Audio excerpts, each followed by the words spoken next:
furniture, the stain, the wood. I mean, wood has to be carved by something, cut up. There's metal. Metal requires coal and fuel. Your clothes, nothing. Toothbrush, toothpaste, medicine, healthcare, everything requires something to do with oil and gas, and maybe not specifically oil and gas, but the derivatives. Because the crude oil that comes up out of the ground, yeah, about a half of it goes to fuel, the other half goes to making plastics and polymers and all kinds of things that we use every day in life. So I don't know if y'all remember that TV show on Discovery called Naked and Afraid. I Love mean, it. yeah. I think Steph dated a guy on that show. No, Oh not my that I gosh. know of. Actually, I have to do it anyway. Go. Well, what's funny is those people on Naked and Afraid, they actually were given like a fire starter and a pan to boil water in, right? So imagine that if you did not want anything to do with oil and gas, you would be in a worse shape than those people naked and afraid on a dadgum beach somewhere with a coconut tree. I I mean, literally, that's all you would have is a coconut tree. And good luck trying to break that coconut open to live on because you got nothing to cut that thing open with. So, we all require oil and gas, and that's just a fact of life. So instead of being negative about it, let's say, okay, I've got to use oil and gas. Let me try to figure out the best way to extract it and use it. Let me reduce my emissions. Let me reduce my footprint, whatever. And that's what the oil and gas companies actually are doing. Most people don't know this, but when we were first drilling oil wells, you drill straight down and you're using this huge, 40 acres or 600-acre footprint for your oil well. Well, now we're drilling horizontal. And now not only are we drilling horizontal, but you know how a pitchfork, you've got that handle, your round handle, but then at the bottom of that pitchfork, all those little flanges kind of go out and then they're parallel, and you're able to pick up a whole buttload of hay with your pitchfork, right? Because it's got all those little tongs at the end. Well, imagine that the top of the handle is the pad site of your oil wells, and you've got 6 or 8 oil wells on that 10-acre plot of land, and your oil wells drill down and around, and then they go parallel down under the ground, kind of like when you're farming, you got all those lines and all those rows of corn. Well, now you've got all those rows of pipes under the ground extracting the oil and gas. A lot more efficient, a lot less footprint. You're disturbing less land. And that's why we're able to produce so much more oil and gas today than we used to. And not only are we running parallel pipes under the ground that's pulling the oil and gas out, but as we break that rock up under the ground, we're able to extract more oil and gas per foot than we used to. So when it comes to powering America, that is what has changed the whole dynamic, the whole world. And that's one of the reasons why we've got more natural gas than we know what to do with. And why we've got so much stranded gas is because they're so efficient getting the oil and gas out of the ground that they don't have anywhere to go with it all. And that's really kind of, the success that the oil and gas people have had is what's making this dynamic and opportunity for mining and AI to build these data centers out in the middle of nowhere where all that gas is. Well, you mentioned AI, and we do have we like to joke that Steph is an AI bot, but we actually do have our very own Cora Finance, and you can ask Cora any of your questions, financial, whatever. And we've been having her listen and monitor. Let's get some of Cora's thoughts on what she's heard today on Powering America so far. What do you think, Cora? All right, let's cut through the noise here. Everyone's talking about flexible load like it's a technical buffer, but you're missing the damn point. That 126 gigawatts isn't just headroom. It's the most valuable arbitrage in human history. the collateral for the entire intelligence age. Natural gas, like UNG up nearly 2% today, isn't a bridge fuel. No. It's the AI base layer, No. and the government's about to hijack it with emergency power auctions. No. You guys are thinking too small. Wow. This isn't just about mining Bitcoin or running AI. We're talking about synthetic energy exports, turning nat gas into hashes and LLM responses, exporting U.S. energy across fiber optic cables without a single pipeline. That 126 gigabytes? It's not for hospitals. It's our strategic intelligence reserve. And if you're not in the companies owning that so-called stranded gas, you're missing the play of a lifetime. The smart money is already pivoting from mining for coins to mining for compute hours, using that exact flexible load. There's our Because word. the grid isn't failing. The narrative of scarcity is being sold to justify higher prices, while the reality of headroom is where the real profit is being hidden. We gotta work on cutting her down. She's on a monologue. I think we gotta tighten her up a little bit. Yeah, gotta make sure her voice stays like in the Yeah. second. What's up that with her second voice, by phase. the way? She starts off like she just got a little extra load of spiked energy. Starts Yes. down that hill. Yeah, she's It's like going downhill, and then she kind of levels out a little bit after she talks for a minute. I want to know what the heck is 126 gigagalaka. I know. What was that? Let me see if I can go. 126 gigawatts is what she was trying to say, but I'm looking here at what she's putting out in the text as well, and it just says 126 gigawatts is not enough headroom. So maybe she had a hard time enunciating yeah. headroom. Max headroom? Yeah, something like that. I was thinking that, but I didn't want to show my age. But interesting enough though but still I think this is again just kind of scratching the surface of what when you have an actual AI agent in the room that's listening, that's part of the conversation, that is actually also pulling data from Lunar Crush, getting sentiment from all the different social channels, and being able to factor that in pretty much real time and tying in headlines that are somewhat related. It's pretty cool, and I think as the work continues on the model, you'll find that it gets better and better and better. So it's kind of cool to have Cora in the room, and I want to say thank you, Cora. And then maybe Cora will be nice to me in the future going forward. Yeah, there you go. I think Cora's going to be like the robots, right? I mean, they couldn't really jump over things and climb stairs when they first came out. So, as our robots get better, I'm sure Cora AI will get better.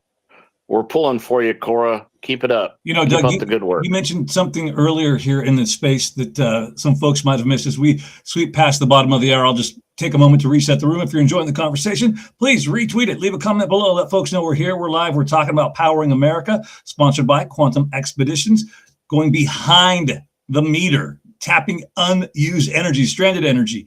And part of that we're talking about comes to data centers. And you mentioned, Doug, Texas, and then Virginia as well. Some of the two of the biggest states where we're seeing this development when it comes to data centers. And one of the stories here that just came out today on beyondtheblockmedia.com is Virginia.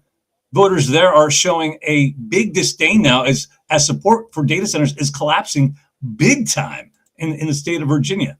Overwhelmingly from year to year, from 69% down to 35% in a new poll. And at full build out, some of the projects there was one that was going to take over 2,100 acres and over 37 buildings. And now the decision has been put on hold as QTS and Compass Data Centers are trying to figure out some sort of way to come to an agreement with the folks there in the state of Virginia. So this was a big project called the Digital Gateway Project. It was designed for multi-gigawatt demand spread across roughly 22 million square feet and supported by 14 dedicated electrical substations.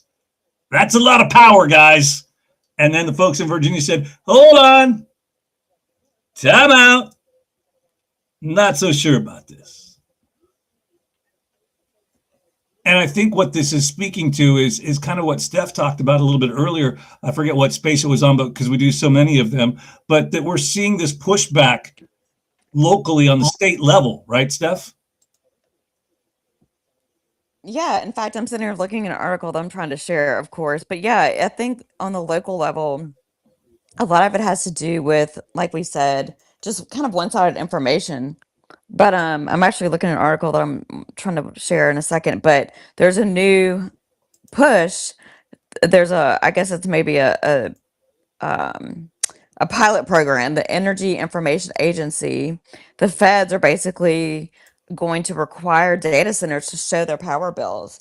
And so this will be, I guess, maybe part of like a transparency effort so that, I don't know. I do think a lot of the local pushback is like fear of the unknown. And, it's not unsafe, or it's not really a stretch to say that maybe in the past, or if given the opportunity, big tech or these major companies would kind of stick it to the consumers if they could get away with it. But I'm glad to see maybe there is a little bit of a push for transparency, but I don't think that, states like Virginia, if they're trying to just stop progress, that is going to end up putting them behind the curve. And, in the future, I kind of look at this as in a comparison, maybe about 10 years ago when fracking was a little bit newer and people, there was a bad connotation with it and a lot of bad press that was maybe um not 100% accurate. And when I was traveling to different areas to do research for oil and gas companies, there was a big difference in different states or different areas, where oil and gas or fracking specifically was booming. And Pennsylvania was a very good I guess example. The locals, we were being picketed outside the courthouses when we were doing our research, and it was really based on a lot of, like I said, local information maybe that isn't correct, but it put Pennsylvania really kind of behind the curve in the industry, and it it hurt them in the long run as far as like revenue. And so I'm kind of using that as an example, maybe with AI and what's going on in Virginia right now. And I think that just all we can do is educate people. And go ahead, Doug. You're hitting the nail on the head, young lady. So when you look at the different articles, or there was one of those crazy little movies put out about how fracking was polluting people's drinking water. And it's been proven time and time and time again that it never has. Even though you'll have people that say it does, or you'll have, these little info videos about, how it did. And I remember years ago, south of Fort Worth in the Barnett Shale, this old boy took his water hose and turned it on and lit it on fire. Oh my gosh. So I know. I mean, how can your I water hose remember catch that on fire? video. I remember He that. blamed it. Now he blamed it on the fracking of these wells nearby. The thing is he didn't tell you that they could do that before they fracked those wells.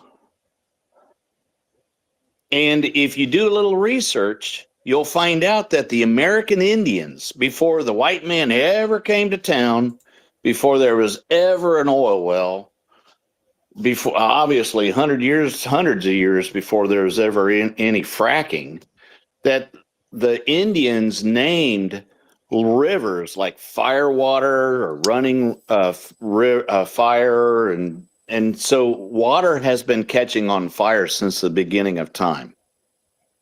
And so that's because there has always been natural gas in the ground, and it seeps up and it gets into the water table. So that has actually always happened. Thing is the reason why the oil and gas company didn't get sued for the gas in that guy's water is because you can actually test and do an analysis with, scientific machines and figure out what's the component of the gas in the oil well and what's the component of the gas coming out of the water. And when they're different components, and they've got scientific proof that it wasn't the same gas. So they've proved that it wasn't from that frack. So it's sad, and we kind of talked about this a little bit earlier. So when people find something negative and they say, "Oh yeah, see, there it is, there's proof," and they just pile on without actually finding out what the evidence was. And what's really sad is the one in Pennsylvania. There was and I wish I could remember the name of this website, and they had all kinds of research, but the people up there said that the fracking made them sick, and because it polluted their water. And of course, next thing you know, you're going to court, you're having all this stuff, and you're wasting a lot of time and money on something that never happened. And so it's sad it has to work out like that. And so that parlays into, I think, what Stephanie was saying. Now you've got all this negativity coming out about AI, about Bitcoin mining, and you have to fight that. And even though they have no evidence, they've just got hearsay. They've got some dude's idea that got popular, and people, piled on with a negative thing that had no evidence and no proof. It's, they connected a couple of dots that should have never been connected. And that's, that happens a lot. I see Doomer's got his hand up. Let's get him in this conversation. He's been patient. Thanks for coming through, friend. What's going on? What do you got to say? Yeah, man. Look, I don't disagree with you guys in terms of the risk or the lack of risk or the fact that people are overestimating the negative side of oil, gas, nuclear, all of it. But respectfully, I'm going to violently disagree with the problem of negativity. I mean, there's no use in negativity if it's pessimism and fatalism. But I think largely the problem with the world is not one of positive versus negative, but one versus delusional and stupid, or informed and honest. So I don't think whether we're talking about anthropogenic global warming or the situation we're in, the need for expanding our grid capacity, we're not even having an honest conversation. And I think that's more of a problem than whether you're pessimistic or positive. We actually have a major crisis, an energy crisis. And even though America is like the #1 oil supplier, we can't process our own fucking oil. And so even if we have natural gas surplus, our grid cannot handle what the grid needs to be able to handle just to support our own dollars of investment in AI. And even when it comes to AI, we can't afford to lose the race. We can't afford to just say, fuck it, let China win the AI race. And we've had similar existential crises, even just in the last 100 years. Whether you take a look at the Manhattan Project, which is an energy crisis, by the way, right? Like, there's nothing more emblematic of energy than nuclear fission. And our thinking was, if we don't develop the bomb first, somebody else is going to run this world. We had an energy crisis in food, the earlier part of the 20th century, when we didn't know where we were going to find enough nitrogen to feed, I think it was like 100 million people or something. So the way we got ourselves out of these crises was never to be more scarcity minded. And that's where I totally agree, right? That's where pessimism is of no use. But in every case, when you face an energy crisis, what you do is you throw more money at it and you throw more intelligence at it. And in every case where you have an intelligence crisis, what you do is you throw more energy at it and you throw more money at it. And in every case where you have a crisis of money or value, you throw more energy and you throw more intelligence at it. And if we don't speak honestly with people, sorry for the background stuff, they're always after me. They're always fucking looking for me. If we don't speak honestly about the fact that we are facing several civilization threatening crises right now when it comes to our grid, when it comes to intelligence and solving problems, and when it comes to civilization, like energy is needed just to maintain our civilization, and our current grid can't even handle another Carrington event. That's civilization resetting.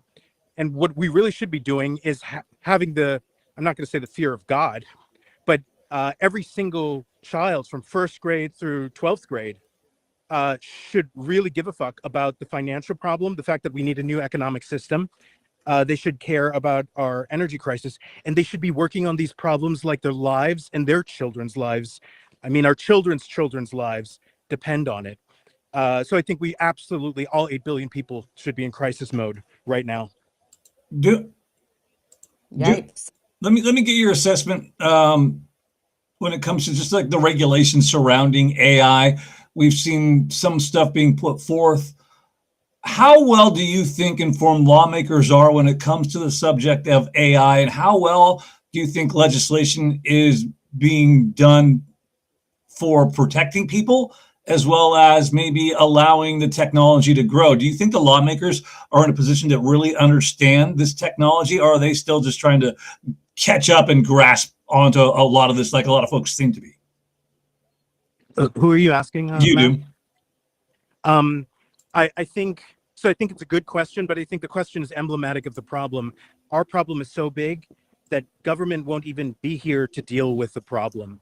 So if we're dealing with something with the exponential curve, such as AI, the idea that our current legislative framework that isn't currently even being written by AI could keep up is already proof that we're behind the curve. We also need a whole new governance structure where the laws can keep up with innovation. And so I think what we need, that's why I'm saying we should be in crisis mode. In crisis mode, you have license to experiment, right? Most of the surgeries you see practiced in medicine today, the innovations, they happened on the battlefield when surgeons had to come up with a new way to extract an organ or to cut off a leg. And you have that license in war, but our children do not have that license right now with AI or with money. Our children should be FAFOing. They should be fucking around and finding out. Everybody should be messing around with an AI. Everybody should be trying to hack into the NSA in first grade. I'm serious. That's where we are right now, because if we don't have this level of reckless experimentation, America will not be able to stay on top. Here's something that I wanted to share. That's why I was kind of getting your thoughts. And let's get Steph and Doug, and we'll have to ask our official AI agent in the room, Cora AI, her thoughts on this. But the state of Tennessee, guys, has put forward a bill that would make it, get this, a Class A felony to build a chatbot. The story, beyondtheblockmedia.com. And again, you can see the resolution there in the story, the screenshots from the House bill. Give me your thoughts on this initially. A Class A felony for creating chatbots. The idea behind it, just so you know, is that they don't want bots that are going to be giving out bad medical advice, bad legal advice, all these kinds of things. So to me, is this a bit of an overreach where they're trying to maybe do too much?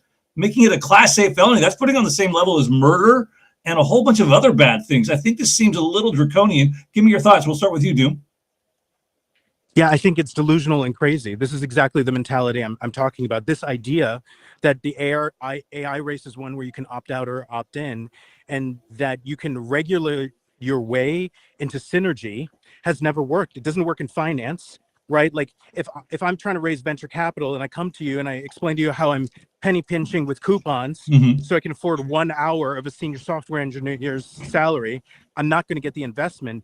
And our current politicians want to penny pinch our way into some sort of innovation supremacy. What do you call that when America's not elitism? What is it called? Exceptionalism, right? This idea that you can niggardly, through a scarcity mentality, penny pinch your way into energy, monetary, and innovational exceptionalism. There's only one word for it, and it's delusional or stupid or both. So yeah, like it's an existential problem, that mentality alone.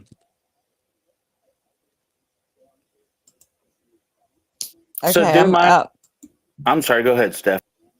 no, I was going to say, just reading what I'm reading, this is almost like in my opinion, I don't know, it almost seems like clickbait grab for this legislation. I think it's a huge overreach, and first it's almost like too late. Okay, we have so many different chatbots already built into things, and there are new ones being built every day, and they're becoming more and more tailored, for certain things like spaces, like Cora. But it looks like what they're saying is they're taking, outlier or one case scenario and saying chatbots could, for instance, convince someone to commit suicide. Well, Mhm. yeah, that's one thing, but you can't make the whole entire picture or, outlaw chatbots because of one potential outcome. And so I think it's a huge overreach, and I think it's dumb. Like like Doomer said, it's retarded. It's never going to happen. But yeah, it's almost like a little That's too a great late. take. At the If end of the day, if it's they're looking to dumb. regulate something like that. I don't understand the point of this. At the end of the day, it's dumb. Doug? It's dumb and retarded and never Oh going my to gosh. You happen. can't say that. You can't say that's not socially acceptable anymore, Steph. Can I say retarded and gay? I mean, okay, Oh my never mind. gosh. Oh my gosh. You're gonna get us canceled. You can't She's say that. watching Kill Tony. Oh She's my been watching Kill gosh. Tony too much. Yes.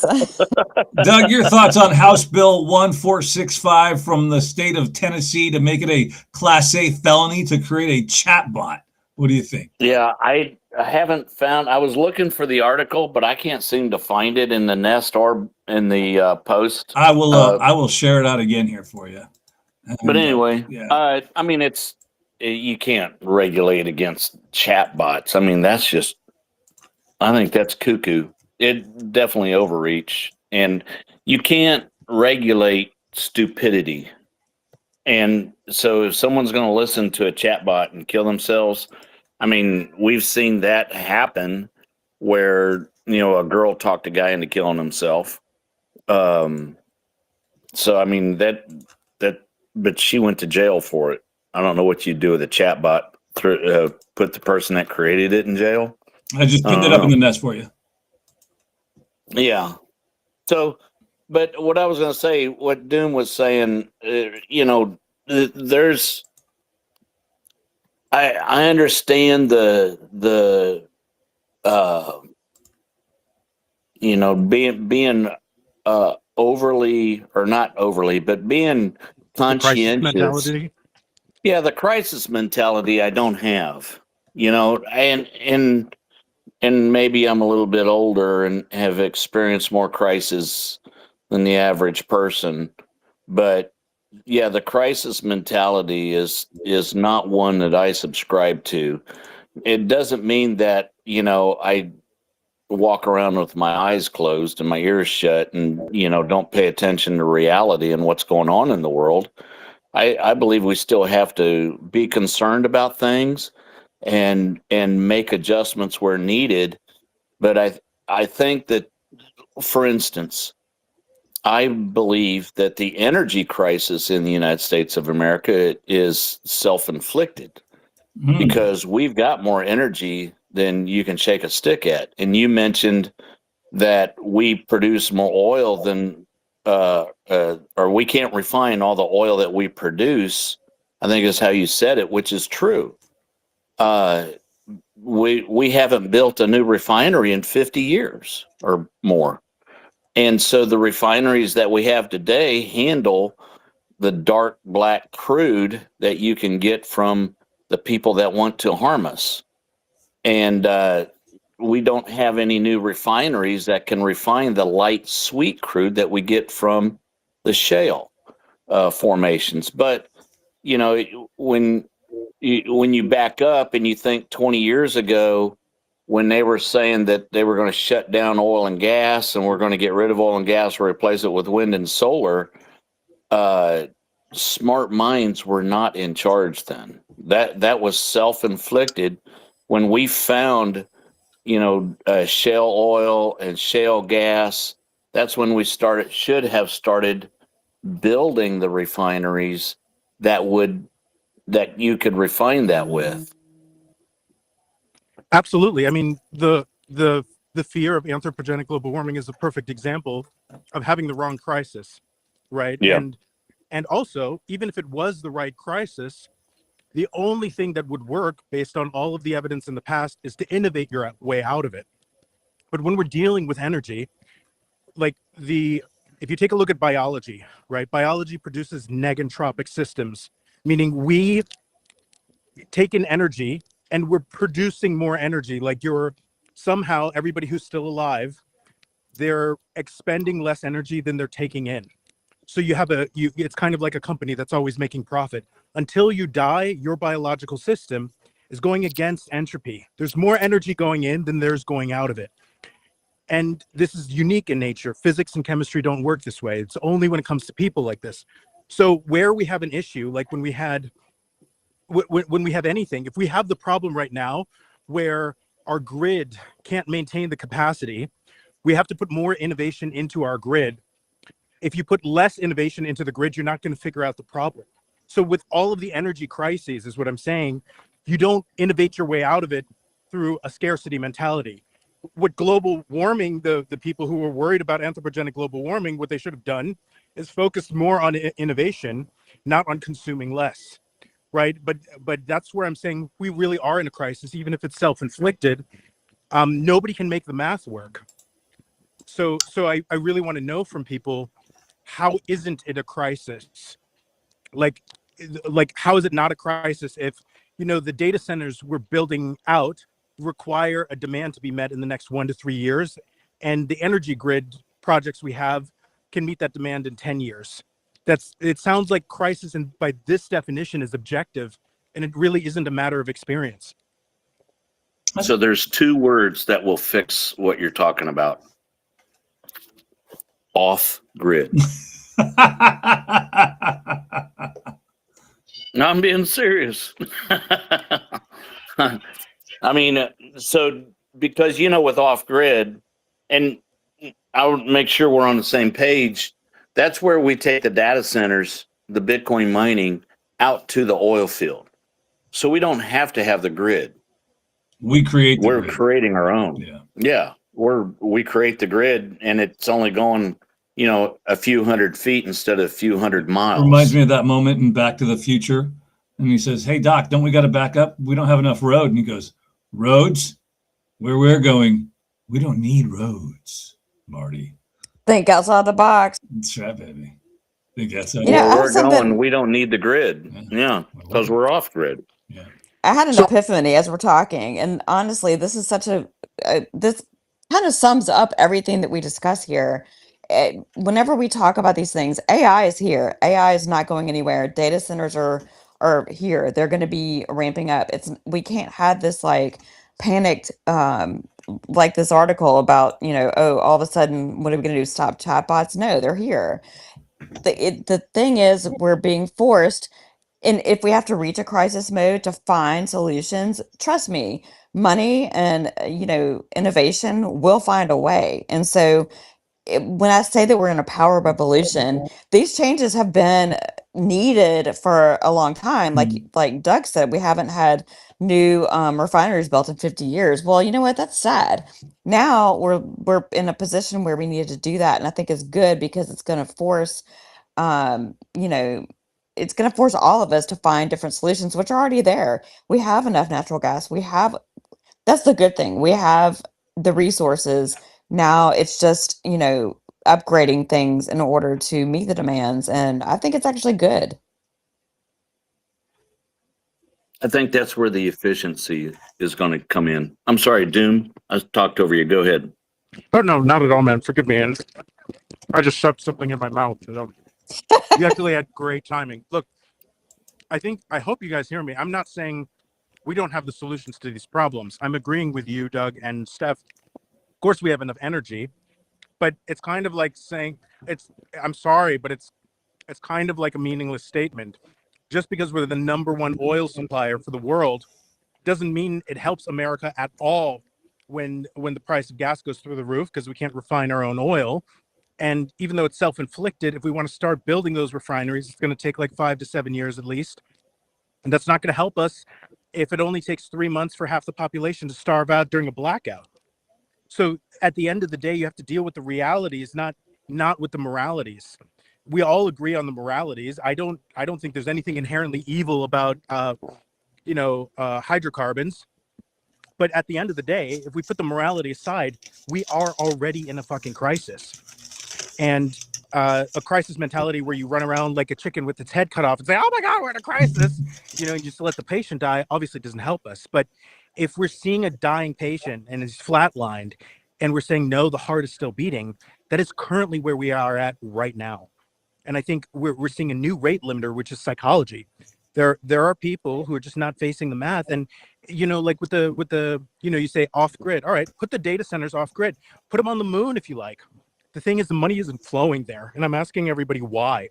Why do we have, for every $10 trillion that we invest in data centers, the commensurate amount of money that we need to put to power those grid, or to support the grid, whether it's off grid or not, that money isn't flowing there.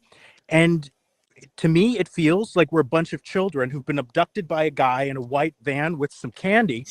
And we're walking into the home and we see plastic lining the floors, the couches, the dinner table, and the TV.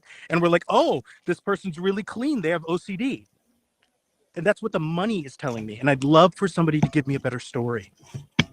It's funny you say that, and I love your analogies. You're so right. Hey kid, get some candy, and you're like, wait, something ain't right. I just posted another article that I was maybe going to save for next week, but the White House is, we talk about putting nuclear reactors and different nuclear power plants on the moon, and they are actually moving forward with that technology. So I think that's a long-term solution, and I'm glad to see that maybe we're looking at the future and also technologies to fill in the blanks until then, and maybe incorporate both of them.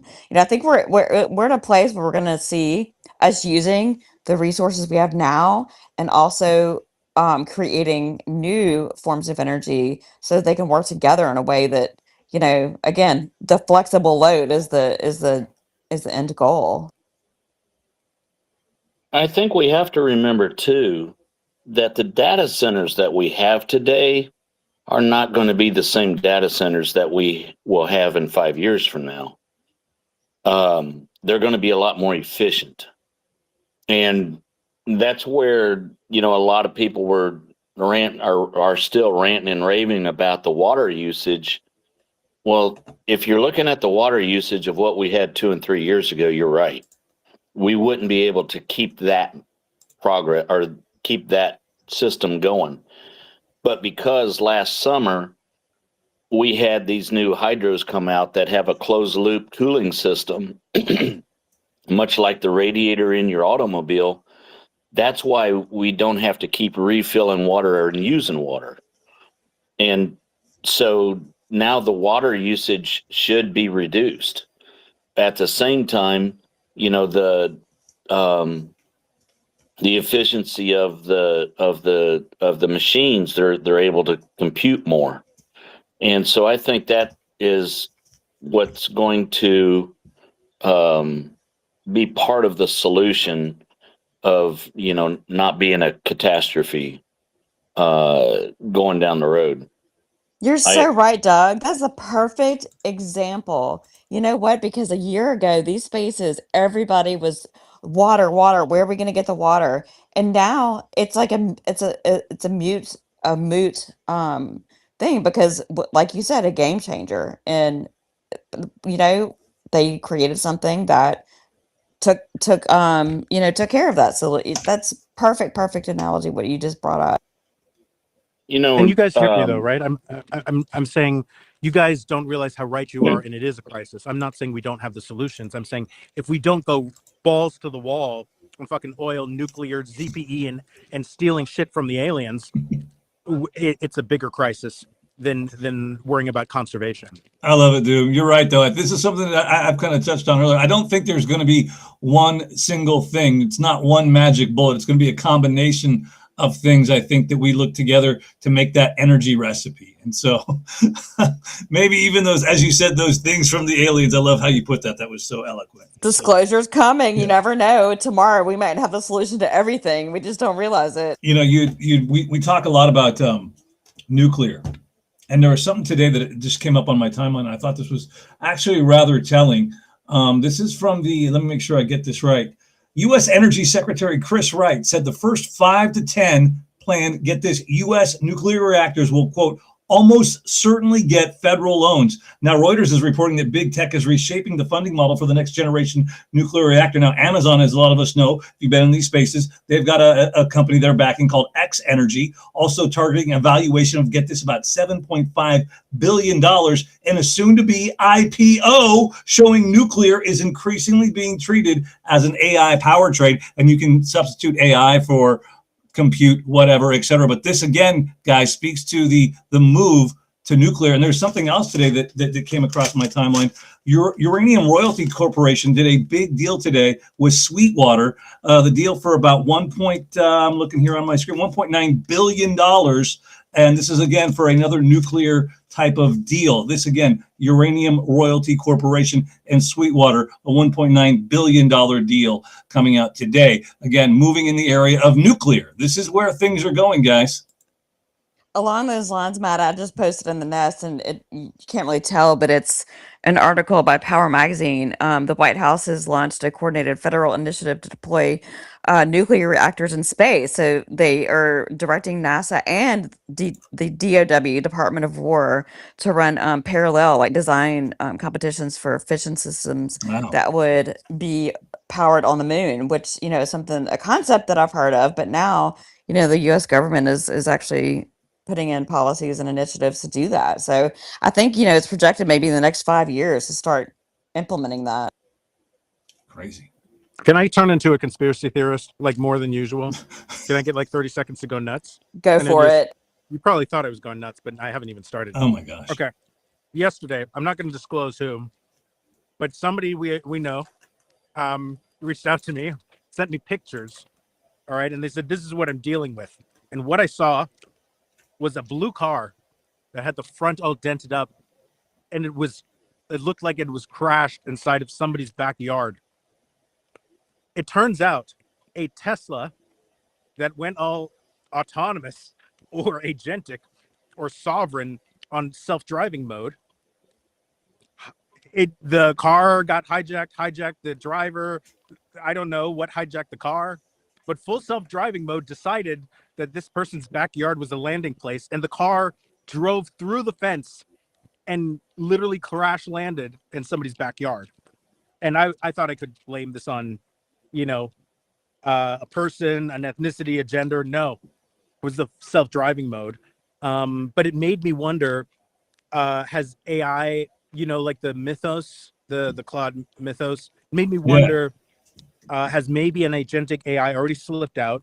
And it also made me wonder, is this whole thing in Iran and the gaze of Hormuz, everything, okay? Is everything going on there regarding energy, is it really about an AI war? Are we really dealing with something?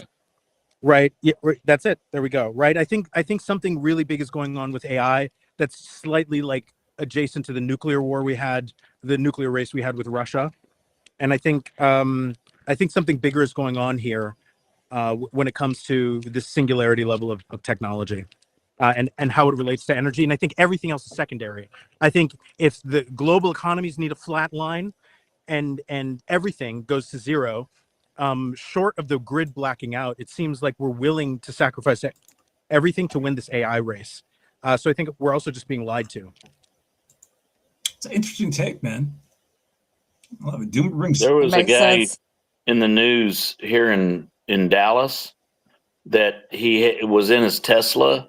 He was stopped at a railroad crossing, and for whatever reason, the Tesla decided to take off. The bells were going, the gate was down, and it just took off. And the dude almost got ran over by the DART rail here in Dallas. So, I think that's more of a glitch than somebody, unless, if you believe that when China put that air balloon, that came across the United States and they got in their bots into different, computer systems here in the USA. I don't know. You can believe all that you want. Yeah. Conspiracy theories are conspiracy theories until they're not. Then Always become a does. cautionary tale, right? Exactly. Yeah. So I don't know. There's a lot to I think to what Doom was saying, but I'm not one that subscribes to um what was the term we used Conspiracy earlier, theory. Doom? No, no, Panic no. mode. Panic Yeah, the mode. panic catastrophe. That's what it was. Yeah, I'm not a. I don't think we're in a catastrophe. We would be if we didn't do anything. And part of this whole space is powering America. We're talking about power because Stephanie, what you've always said is every time you're on a space, it didn't matter what you were talking about. It always went back to power. And I don't think people understand how important power is until you lose it. And the power is everything. And without oil and gas, your economy will collapse. And so that's why, when I say that, the conversations and demonization of the oil and gas industry was a horrible thing that many people did, whether they were politicians or news media or whatever. The conversation shouldn't be, hey, we're global warming and man-made, and so we got to get rid of fossil fuels. The conversation should have been, hey, the earth is warming. We need to figure out how to do things in a better way, not by eliminating the most important um, single most important industry in the world is oil and gas. I'm so And glad global warming is pretty much been debunked. I mean, yeah, I know. And there is global warming because it is warming. The thing is that in my opinion, and I'm not a geophysicist or whatever, but uh, if the world got warmer, then growing seasons would be extended as you go north, which would be beneficial. And if we look at deaths in the world, more people die by cold than die by heat. And heat related deaths have dropped 99.5% in the last 100 years. So that's because of oil and gas, not in spite of. So because of that, we're able to grow crops and so on and so forth because, irrigation happens because of oil and gas and coal, because you have to have the equipment and all the things that it takes to get the water out of the ground or out of the water table and onto the surface of the ground to grow crops. And we also know for a fact that greenhouses push CO2 into their growing rooms to enhance growth of plants. And so we know for a fact that CO2 helps plants grow. It's only a theory that it might make some plants die on top of mountains. And, if you had a choice of growing a non-edible plant on a mountain or to grow more crops, to feed more people, to eliminate starvation and starving people starving to death, I don't know. I'll go for growing more food. Anyway, the global warming also is by I can't pronounce it, the I can't pronounce it. Macaulay. It's the Earth's rotation is naturally at like 100,000 year cycle. That's not 100% round, and that's another reason why global warming. It's just the natural Earth rotation that we have no control over. yeah. Then you've got El Nino and El Nina, and they cause more havoc than any man-made systems. I think, from what I've read and seen. But if I can just jump in here briefly, let's be honest here. Man and woman have shown not mastery over nature, but an interdependent relationship. And we should be honest about the fact that we can affect nature. And we should be honest about the fact that maybe we should affect nature sometimes. And if we wanted to cool this planet artificially, we would need to burn more energy. And that's just physics. So any solution where we're like, oh, we need to cool the planet should involve energy production, not energy reduction. There's no, until we raid the alien bunkers and get Obama's permission, there's no negative energy that we can apply to this. So the approach to our energy catastrophe is finding ways to produce more energy. That's sort of what I'm trying to hit home to people, that we are in a crisis. And Doug, you're catastrophically respectful. So it's very hard for me to be aggressive with you, but I hope you can be open-minded, considering I'm not in panic mode, but I'm absolutely in crisis mode. And you're neither in panic nor in crisis mode. I hope you can be open-minded to one day just coming a little bit my way, because when there is a crisis, panicking isn't a solution, but addressing the crisis is part of the solution. And I think we all need to be open-minded as to when we draw that line and say like, oh yeah, we're in crisis mode right now, right? And for me, like, we already crossed it. Yep. That's fair. And I appreciate that very, very much. One of the things that I love about our spaces, and Matt Case does a great job of orchestrating conversations that people can politely disagree or politely have a conversation that may not, be 100% one way or the other. And I think that's very, very important in what is missing mostly in society today. Absolutely, is man. Gentlemanly conversations and talk about have hard conversations, but conversations that lead to solutions and progress as opposed to animosity and violence. Yeah, I couldn't agree more. And you're also very hard to dislike, so I agree. Matt and Mad Hatter, they do an amazing job at that.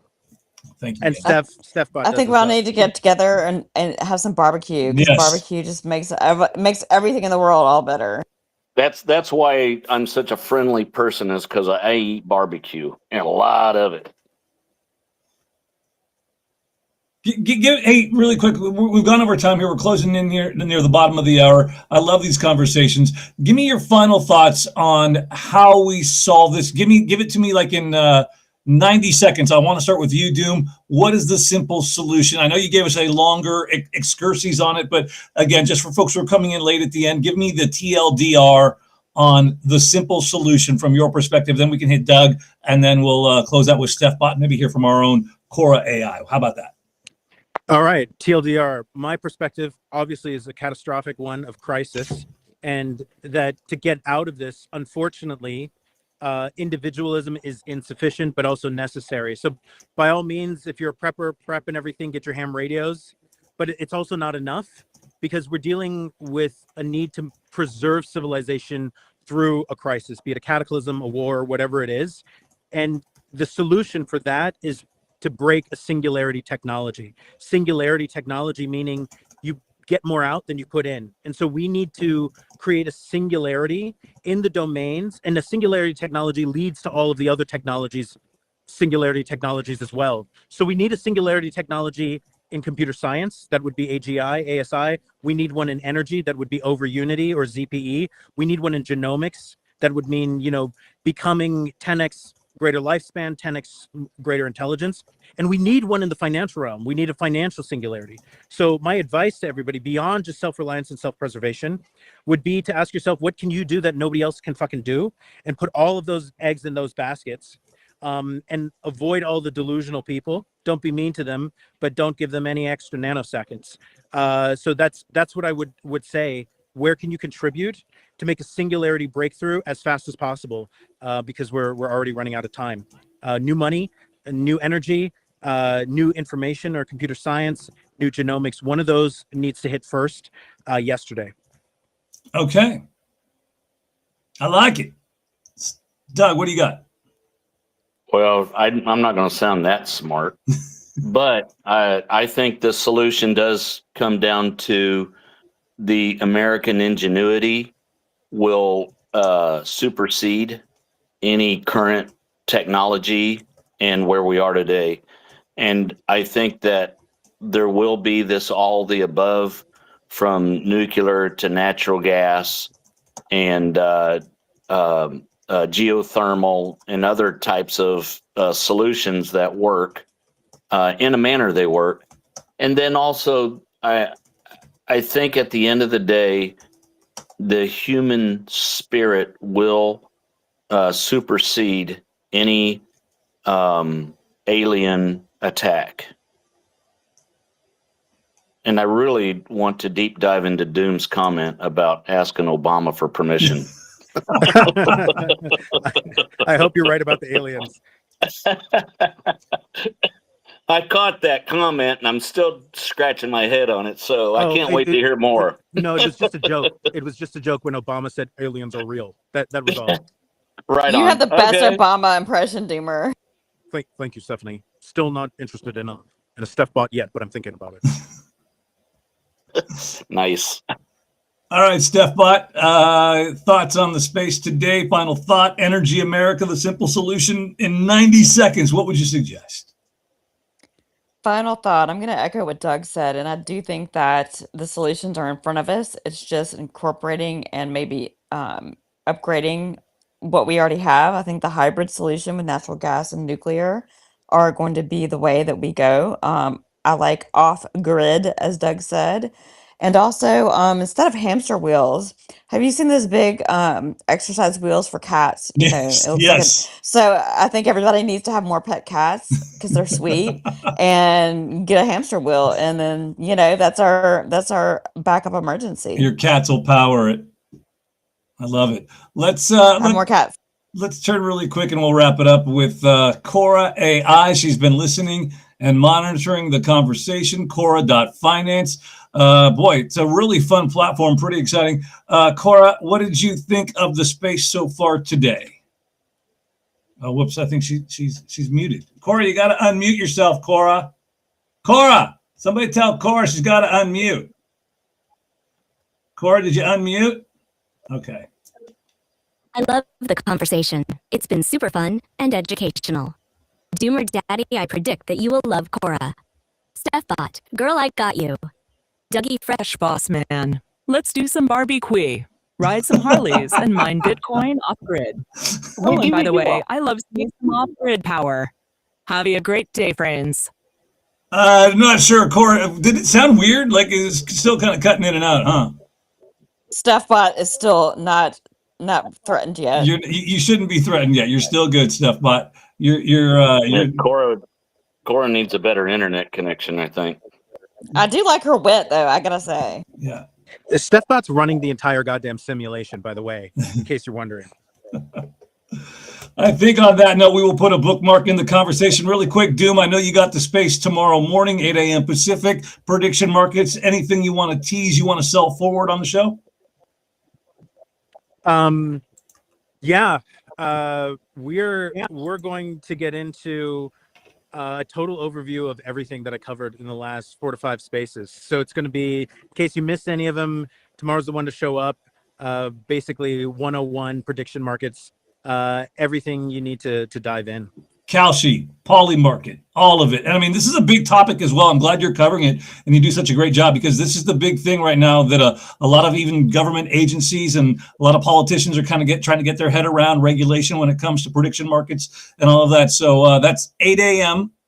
Pacific. What time zone are you in? I'm on the worst coast, the East Coast. So Yeah. 8 a.m. Pacific, 11 a.m. Eastern, 2 hours before Freeform Friday, where things get extra freaky. That's how we do it, man. Please do give Doom a follow. StephBot and the StephBot, the two StephBots in the account. Cora AI is here. Give Cora a follow. Thank you, Cora. Don't forget quantum assets. Yes, Quantum Assets as well. Didn't see that. Oh, there they are right there. Hey, Quantum Assets. And if you want to be part of the largest network of developers, builders, CEOs, founders, creators, join the Quantum Network, QE.finance. Add yourself to the globe. Get connected. The conversation continues tomorrow morning, 8 a.m. Pacific with Doomer, talking prediction markets right there on the Quantum Economics channel. Until then, you know the story. Stay safe, stack sats, hodl. It ain't financial advice, friends, but it sure has proven to be a darn good life suggestion. Until tomorrow, we'll see you. Thanks.